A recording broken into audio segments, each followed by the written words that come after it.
Video एक बनाना था इस पे वीडियो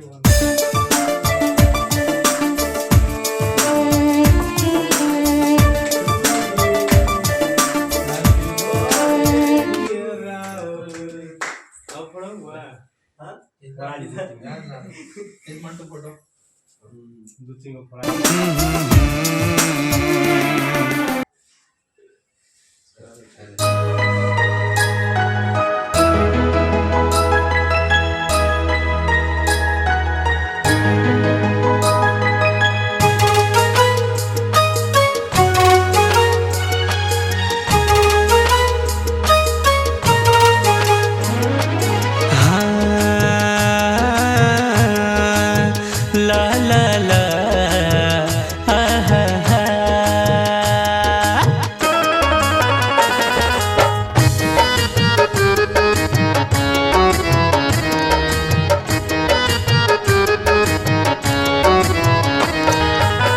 पहली नजर में दिल दे दीवाने कैसे करें हम बखान हो।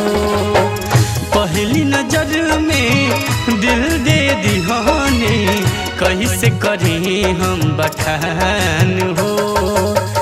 कागजब के रूप बनवले कागजब के रूप बनवले बाहर भगवान हो।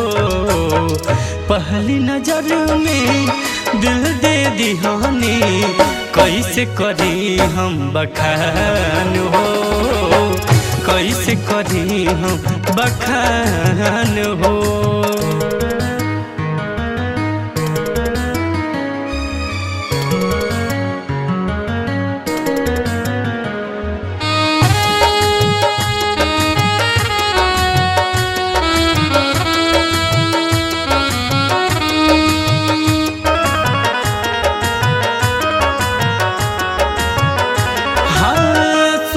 के लाली जैसे होठवा तुहार हो।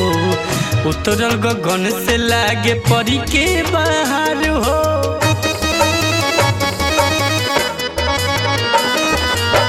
सूरज के लाली जैसे होठवा तुहार हो। उतरल गगन से लागे परी के बाहर हो। परी के बाहर हो। देखते ही मुस्कान हम खो गईने दिल ही बहाते नादान हो।